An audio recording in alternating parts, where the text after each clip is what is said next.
Hallo, freut mich sehr, dass du beim Boardtest des Breastflower dabei bist. Das Breastflower ist ein handliches und mit nur 6,5 Kilogramm sehr leichtes Allround-Board, das mit seinem filigranen Ornamentdesign in verschiedenen rosa und violetten Tönen aus der blau-weißen Submasse hervorsticht. Wir lassen uns aber natürlich nicht von der Optik blenden und deshalb haben wir das komplette Set auf den Prüfstand gestellt. In diesem Video erfährst du neben sämtlichen Details zum Board und zum mitgelieferten Equipment auch, für wen sich das Modell gut eignet und wo seine Stärken und Schwächen liegen. Über die Jahre konnten wir schon sehr viele Subboards testen und wissen deshalb ganz genau, worauf es ankommt. Dieses Wissen teilen wir sehr gerne mit dir.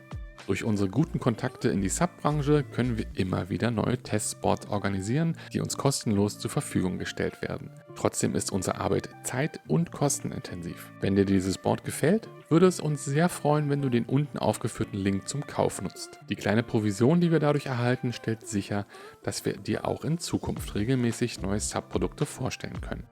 Bei der Zuordnung zu einer Boardklasse gibt es beim Breastflower keine Zweifel. Die abgerundeten Boardenden und das Setup aus 3 Finnen sind eindeutige Erkennungszeichen eines Allrounders. Mit einer Länge von 300 cm und der Breite von 76 cm gehört es allerdings zu den kompakteren Modellen. Die Dicke liegt mit 15 cm hingegen im bewährten Durchschnitt. Allround-Boards sind grundsätzlich Multitalente, die bei verschiedenen Bedingungen zum Einsatz kommen können, wobei die Kippstabilität und Wendigkeit immer im Fokus stehen. Durch die reduzierte Breite fällt die Grundstabilität beim Breastflower nicht ganz so üppig aus. Dafür lässt es sich leicht und zielgenau steuern, ganz besonders wenn du das Kickpad nutzt. Das Volumen und somit die Tragelast sind nicht sehr hoch, was zusammen mit der einlagigen Leichtbauweise zu einem maximalen Paddlergewicht von ca. 75 Kilogramm führt. Für große und schwere Paddler ist es demnach nicht so gut geeignet. Dafür kommen leichte Erwachsene und auch größere Jugendliche gut mit den Dimensionen zurecht. Das Board hat seitlich betrachtet einen sogenannten Nose Rocker.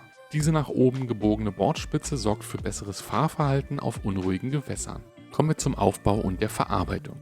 Die Außenhülle ist prinzipiell einlagig und nur an den für die Festigkeit entscheidenden Seitenflächen doppelt verstärkt. Am Übergang werden zusätzlich umlaufende Bänder, sogenannte Railbands, verklebt. Der dichte Dropstitch-Kern aus verwobenen Polyesterfäden bildet die Basis. Diese Konstruktion gehört heutzutage eindeutig zu den günstigeren Varianten und erreicht keine optimale Steifigkeit, weshalb es ganz wichtig ist, das Board nicht zu stark zu belasten. Die Vorteile des Aufbaus liegen allerdings auch klar auf der Hand.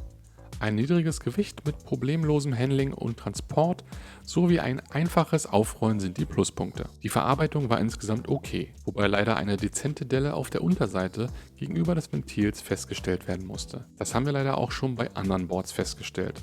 Im sehr preiswerten Sektor ist eine individuelle Prüfung der Qualität des gelieferten Modells ohnehin immer empfehlenswert. Kommen wir zu den Features. Die folgenden Ausstattungsmerkmale möchte ich dir gerne etwas genauer beschreiben. Es gibt ein Deckpad mit Kickpad, gummierter und 6 mm starker Eva-Schaumstoff mit Diamantprägung. Das bietet guten Halt, auch bei Nässe. Das Kickpad kann genutzt werden, um mit etwas Übung spektakuläre Drehungen an Ort und Stelle auszuführen. Außerdem gibt es ein Gepäcknetz, ein Gummizug an 4 D-Ring befestigt. Fällt leider ziemlich klein aus, hat aber Platz für etwas Equipment und Proviant. Nutze dafür am besten einen Dryback. Eine zentrale Trageschlaufe. Um das leichte Board alleine zu tragen, besitzt das Board eine zentrale Trageschlaufe. Sie besteht aus gummiertem Grundmaterial, das schnell trocknet. Anfängern zeigt der mittige Griff auch die stabilste Standposition an. Und es gibt 5 freie D-Ringe. An den seitlichen 4 D-Ringen kann ein optionaler Kajaksitz festgemacht werden. Am Heck befindet sich ein sehr stabiles Exemplar, das für eine Leash gedacht ist, die leider nicht mitgeliefert wird. Und wir haben eine abnehmbare Mittelfinne. Ein simples Stecksystem zur Montage, einschieben, Clip befestigen, fertig. Die Mittelfinne in Delfinform ließ sich beim Testboard nicht ganz so leicht einschieben. Normalerweise bessert sich das aber mit der Zeit. Kommen wir zum Zubehör. Das mitgelieferte Equipment erleichtert dir den Einstieg, gehört aber qualitativ eindeutig in die günstige Kategorie. Es gibt einen Sub-Rucksack. Ein einfaches Modell mit breitem, aber wenig gepolsterten Trageriemen. Die haben eine schmale Form mit recht wenig Tragekomfort. Es gibt einen Reißverschluss am Hauptfach, der sich allerdings nicht komplett umlaufend öffnen lässt. Es gibt ein Adressfenster mit Reißverschluss und einen seitlichen Tragegurt. Auch mit dabei ist ein Aluminium-Paddel, allerdings ein schweres, dreiteiliges Einsteigermodell. Der Schaft besteht aus Aluminium und das Paddelblatt und der Griff aus Kunststoff. Es ist zwischen 1,58 m und 2,11 m stufenlos höhenverstellbar. Die Einzelteile haben etwas Spiel, der Klemmverschluss kann aber ohne Werkzeug nachjustiert werden. Auch mit dabei ist eine umschaltbare Doppelhub-Luftpumpe mit Druckanzeige. Der Doppelhub-Modus bietet viel Volumen in kurzer Zeit, pumpt beim Hochziehen und beim Runterdrücken. Der Einzelhub-Modus ist kraftsparend. Wenn der Gegendruck steigt, arbeitet die Pumpe nur noch beim Herunterdrücken. Und zu guter Letzt ist noch das Repair-Kit mit im Set. Es ist eine kleine orangefarbene Dose mit 2 PVC-Patches und Klebstoff zum Abdichten von Defekten. Und ein Ventilschlüssel zur Wartung und zum Austausch des Ventils ist auch dabei. Durch das geringe Volumen dürften ca. 5 Minuten reichen, um das Board auf 15 PSI aufzupumpen. Das Breast Flower hält einen Druck von bis zu 20 PSI stand, was mit der Handpumpe allerdings sehr anstrengend werden kann. Kann man mit dem Board paddeln bei Wellen? Ja, durch den Nose Rocker steckt das Board kleinere Wellen gut weg. Auch die agile Wendigkeit ist bei diesen Bedingungen ein Vorteil. Keine Frage, der niedrige Preis des Breast Flower ist sehr verlockend. Und daran gemessen bietet das Board auch eine angemessene Qualität.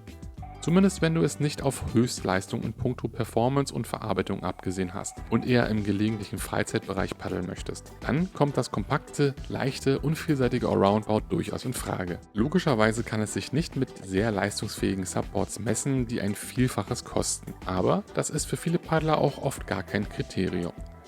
Insbesondere beim Zubehör wird der Sparkurs deutlich. Auch die sehr wichtige Sicherungsleine fehlt im Set.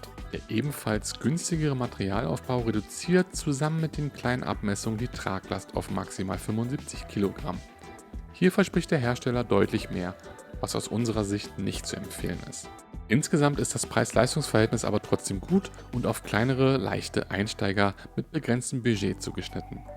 Wenn du mehr über die anderen Boards des Herstellers und weitere Alternativen erfahren möchtest, dann haben wir in der Videobeschreibung einige interessante Links für dich. Dort findest du auch Artikel zu nützlichen Zubehörteilen wie passende Leashs und Kajaksitze. Über ein Like und ein Abo unseres YouTube-Kanals würden wir uns natürlich sehr freuen und auch Kommentare sind jederzeit herzlich willkommen. Bis zum nächsten Mal. Ciao.